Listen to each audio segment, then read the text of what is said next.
Maui Police Chief John Pelletier was just named in a lawsuit as someone who allegedly covered up a very heinous crime committed by Diddy and 2 other celebrities. A nearly 90-page lawsuit accuses John Pelletier of serving as muscle for Sean Diddy Combs in California and Las Vegas. Now, before we get into the details of this lawsuit, let me just jog your memory about who this guy really is. If you've been subscribed to this channel for a while, you will have seen a lot of videos that have this guy on the thumbnail. And I've also tried my absolute best to tell you everything wrong with the Maui police chief. Pelletier is the same dude who on previous video we found out received a pay raise only 50 days after he started the job. $205,000 per year, which was a 29% raise. That was even more than he asked for. Okay, so we know who we're talking about, right? Now get this. The Maui police chief with the dark trail of controversy and bad luck around him is also the Maui coroner.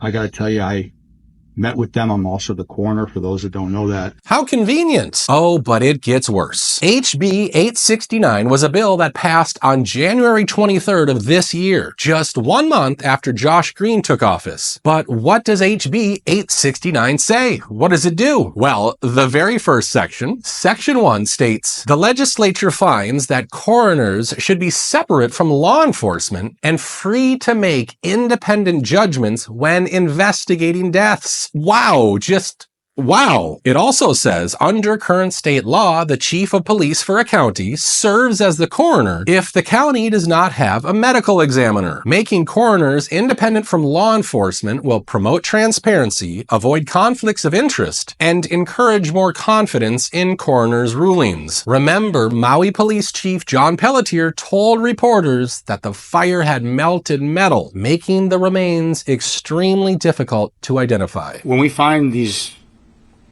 our family and our friends, the remains we're finding is through a fire that melted metal. We have to do rapid DNA to identify them. With Pelletier both being in charge of the police department and in power of the investigations of the deaths, there certainly seems to be a sinister conflict of interest here. He knows exactly how many children are missing. After all, we're talking about families living in a small 5.7 square mile area. He can certainly figure out how many children were living in each home. You just got here, huh? So it's not the same? It's not the same? No comment? You have to look up one photo. No comment right now, guys. No comment? Yeah. I'm not talking to the chief, sir. Yeah. I understand. Why doesn't he want to speak to the people? Only to a camera. You can give me a statement later. No, we called up. We've been looking for him. I thought we were going to do Top Story Tuesdays all over the island. Jeez, cup of coffee. Haven't seen him. Been looking for him for a couple of years. What happened? And this wasn't even the first time that he was involved in a tragic event. Back in 2017, this same guy was leading the police response to the Las Vegas shooting. And we all know there's no shortage of unanswered questions and so-called conspiracies surrounding that tragedy. So the official story is that just this one dude just went and kitted out his hotel room with like an entire militia's worth of guns and ammunition, and then just lost his mind out the window. And just to be clear, that's exactly what happened. So everything else I'm about to show you is just like coincidences and misinformation and weird 911 reports and people just losing their minds in general. And it's mostly all fake because he's the only guy that night that did any shooting at all. Because he actually took his own life at the end of it. The cops didn't even get to his room until like an hour after he was out of there. Like, reporting's around the hotel, and there's all this horrible shit that happened right here in the festival.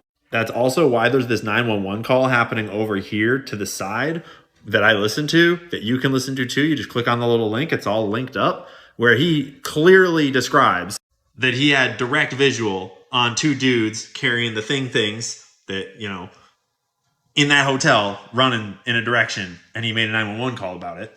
That's also why up here at the Excalibur, there's like 3 different 911 calls about this of the Excalibur.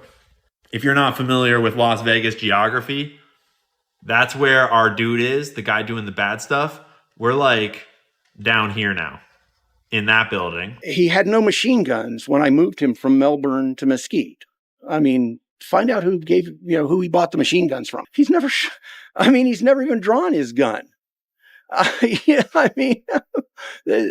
makes no sense. And yet, in an interview, John Pelletier proudly said this about his handling of the police response that night. It took years to build that response. It took years to get that right, but we got that right, and we got our hands around it, and we did something incredible. We took the biggest crime scene, second only to 9/11, and we did everything to mitigate that. We brought a community together. We did something really, really great. I wonder what he means when he says we did something incredible. But enough about his past. Let me just tell you what he's being accused of right now. According to the court documents, John Pelletier, who was a Las Vegas police captain at the time, is accused of posing as a Contra Costa sheriff's deputy when he responded to a 911 call about the alleged attack at a home in Orinda, California. The accuser claims a neighbor, who she believed at the time was a good Samaritan, called the cops after she fled the home in the wake of the alleged attack. However, she accuses that instead of a local cop, Mr. Pelletier showed up even though he had no reason to be there. She also alleges seeing John hand what appeared to be an envelope to the neighbor, who later went into a nearby room and came back empty-handed, so the accuser believes the envelope likely had cash in it. Now look, in this country, we have something called the Fifth Amendment that says everyone is innocent until proven guilty. However, it just shocks me that this man seems to be involved in damn near everything. Whether it's the missing children of Lahaina or the evil network of P. Diddy, this man is popping up everywhere, and we're supposed to think it's normal. And while we're on the subject of Diddy, let's talk about some other crazy developments as well. For instance, did you hear about what's going on with Wendy Williams? If you don't know, she was put into a care facility by a court-appointed legal guardian, and people in her inner circle have been trying to get her out of the state's care. And now she was seen waving to people from the window of her room in this care facility.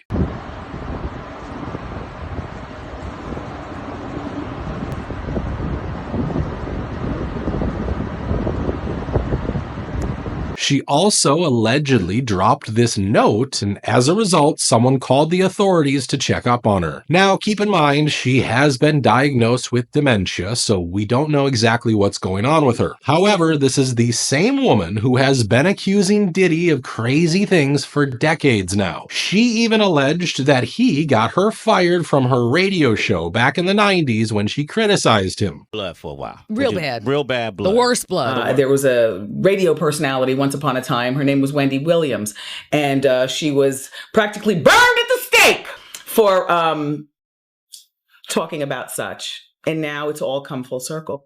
And when he seemingly appeared on her show to make peace with her, this strange moment took place between the two of them. As the mother of a now 16-year-old. Mm-hmm. Who I met backstage, He did? He's a great young man. Oh, thank you. Yes.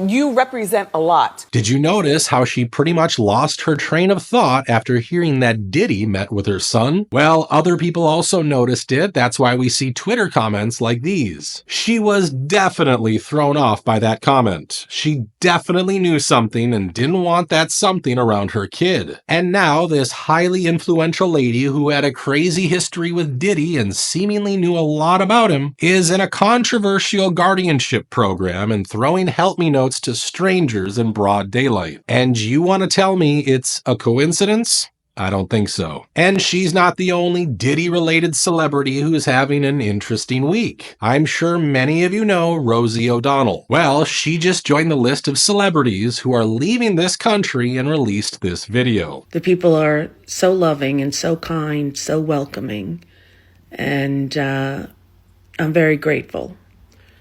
I'm in the process of getting my Irish citizenship, as I have Irish grandparents. Although I was never someone who thought I would move to another country, that's what I decided would be the best for myself and my 12-year-old child. And here we are. You know, it is safe for all citizens to have equal rights there in America. that's when we will consider coming back.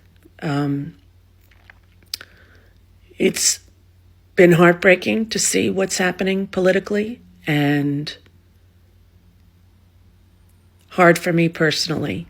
Now, funny enough, the Irish Prime Minister is visiting the White House, so a reporter asked him about it, and oh boy, President Trump didn't miss this chance to punch back and hit Miss O'Donnell where it hurts. Ireland is known for very happy, fun-loving people, great attitude, many in this room right now that I've met. Why in the world would you let Rosie O'Donnell move to Ireland? I think she's going to lower your happipiness level. That's true. Thank you. I like that question. Mr. Prime Minister, are you expecting? Do you know who she is? Yeah. I'm joking. You're better off not knowing. President Trump. Now, interestingly, Rosie also has a very interesting history with Diddy. For instance, even back in 2000, she was predicting stuff like this. Want to hear my joke I have? Ready? This is good. See if you like it. A lot of multiple Grammy nominees this year. Lauryn Hill's got 4, TLC's got 8, and Sean Combs 5 to 10. Get it? Like he's going to jail? Right. All right. Now, some people think she might have known about his activities even back then, but folks, we're talking about Diddy here, and everyone knew exactly what he was up to. And interestingly enough, she was also Diddy's neighbor, and he even invited her to one of his parties, but according to her, she was not allowed inside. All right, I got a half hour, and World News Tonight is on, and I just muted it because I saw the promo, and it's all about P. Diddy. Now, P. Diddy was my neighbor on Star Island, and although I only met him once, he did invite me to his New Year's Eve party, which I believe everybody was wearing white, but we didn't know, and we had on like sweatpants, me and my family and my kids, and we took a picture with the Ciroc liquor bottle that was outside, that there was professional photographers or some kind of vodka. And we didn't get in. They didn't let us in. The doormen were like looking at us and we're like, I'm like, no, he invited me yesterday. I live right there. And my daughter saw him in the street and we talked and no, we couldn't come in. Well, the next day he called and he felt so bad that he rented out the Regal Cinema for me and my family to see any movie we want the entire day in any theater whenever we wanted, which was so unbelievably over the top and extraordinary, you know.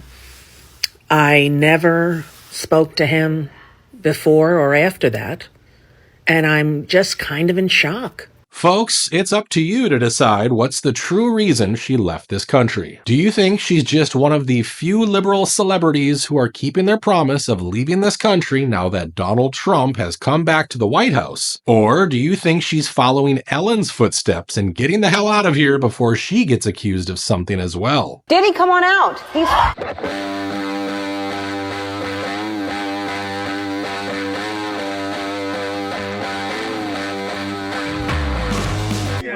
Okay, we understand. You sign next week. Ellen, were you surprised by the allegations about P. Diddy?